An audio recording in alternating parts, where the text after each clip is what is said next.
BlackRock. First of all, I did see U.S. regulators, and this includes both the SEC and CFTC, considering asking large hedge funds to disclose crypto exposure, right? So there may be a lot of hedge funds right now that have bought Bitcoin or have large exposure in crypto-related companies. So the regulators want to know about it.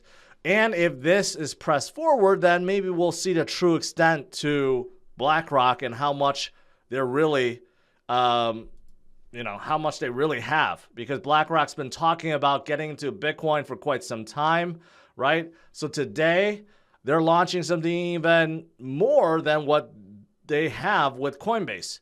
So they're going to launch their very first private trust, which will give institutional investors direct Bitcoin exposure, right? So they're going all out with Bitcoin now, right? Especially now, you got to figure while Bitcoin is low, there must be enormous demand, right?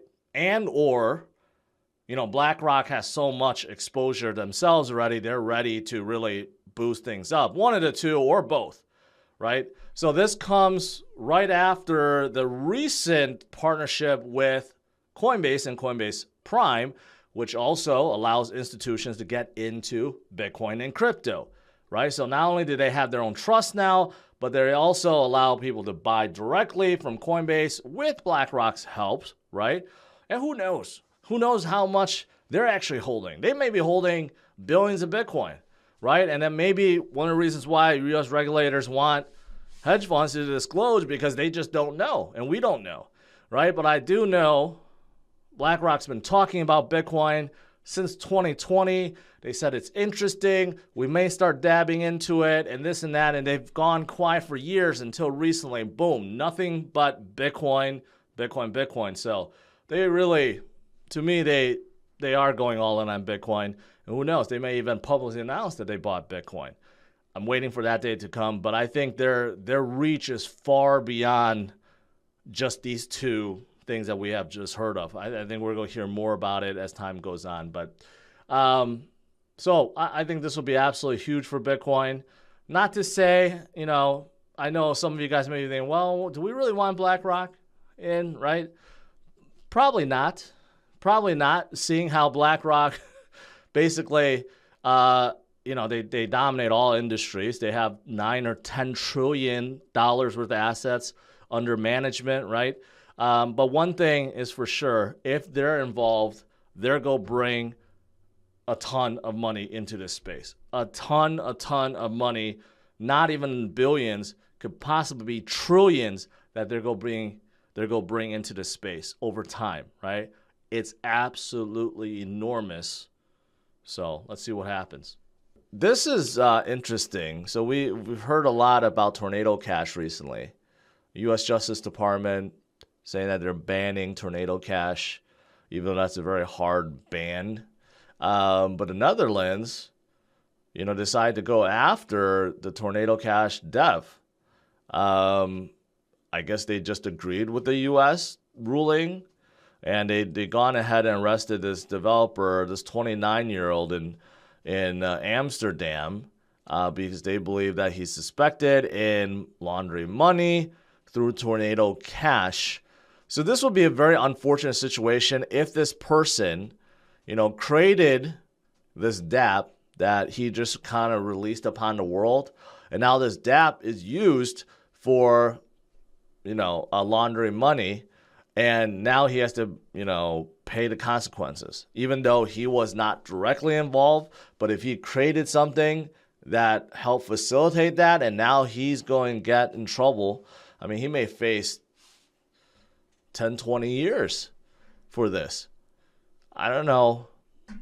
Is that fair? Do you guys think that's fair? Was this his original intention to create Tornado Cash for this reason? Or did it kind of evolve towards this? I don't know. Well, we'll see what happens if he's going to be extradited into the U.S. and go in front of a jury. I don't know. So I guess we'll have to wait and see. But interesting turn of events. And yesterday I talked about MakerDAO.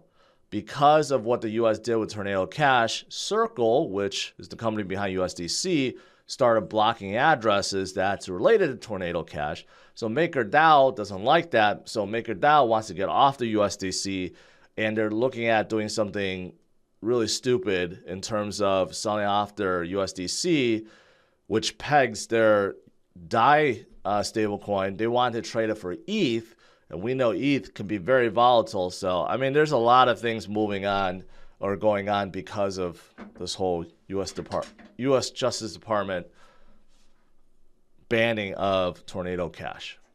A lot of things going on. All right, what else is there? I guess this is good news. Curve Finance, they had a small hack recently. You know, it was under $1 million. And it turns out the hackers, you know, they thought that they can cash out at Binance, and Binance said nope. So Binance recovered and froze around $450,000 worth of stolen assets. That is about 80% of the total stolen, and they will be giving it back to the people that this was taken away from. But still, it just, you know, it just seems like some of these hackers not very smart. You just can't expect to hack, you know, like a major DEX like Curve, and then think that, you know, these exchanges are just going to be oblivious to it, especially Binance. Binance probably has hundreds of people looking at suspicious deposits and withdrawals and stuff like that to stop these kind of stuff from happening. But yeah, anyways, I guess this is good news. Good news overall for people that had lost their money in Curve. They'll get it back. Interesting. Sam Bankman-Fried may be making another acquisition. This time, huge exchange, Huobi. Huobi Global, at least the main guy, one of the co-founders, is looking to sell 60% stake in Huobi. Basically, he wants to cash out. He wants to basically sell majority stake, so he's not going to be the one that's in charge. And the two people that are interested, of course, Sam Bankman-Fried of FTX and Alameda, and Justin Sun, which you could see a picture of him on the left. Justin Sun already purchased Polionex in the U.S., and after he did, that exchange just basically became total shit. So hopefully Justin doesn't buy Huobi. But, you know, Sam Bankman-Fried, we know, I don't know if it's a good idea for him to buy it because he's been trying to buy everything. He bought several exchanges overseas. He's trying to buy BitHum in North Korea, not North Korea, South Korea. He bought Liquid, which is Japan. He bought a stake in Robinhood. He's trying to buy Voyager. He may also buy BlockFi. I mean, he's just throwing money around left and right like it's nothing, right? So I don't know. Out of the two, I still rather Sam Bankman-Fried buy Huobi, but we'll see. But it's a huge, you know, it's a huge sell. $1 billion for at least 60%. And the main thing is, according to this, Huobi, once they got kicked out of China, they lost a ton of revenue, and it looks like the point man, the main guy that's selling it, he just wants to cash out and enjoy his life. Why not? If you get $1 billion, why not? Why would you not want to do that? If you're looking to buy Bitcoin and crypto for the first time and you don't know where to get started, head over to CryptosRus.com and click on the best exchange guide. Within, you'll find a list of exchanges that I recommend and some that I use on a daily basis. If you are outside the US, I highly recommend looking at Binance.com first. They are the biggest exchange out there, supported in almost every single country. They have a fantastic fiat on-ramp, off-ramp system. They offer the most trading pairs and the lowest fees in the industry. You could also download a mobile app onto your Android and Apple device very easily. If you are in the US, I recommend taking a look at the sister company of Binance, Binance.us, which offers all of these things and more. So if you want to learn more, head over to CryptosRus.com or utilize the links in the description of this video.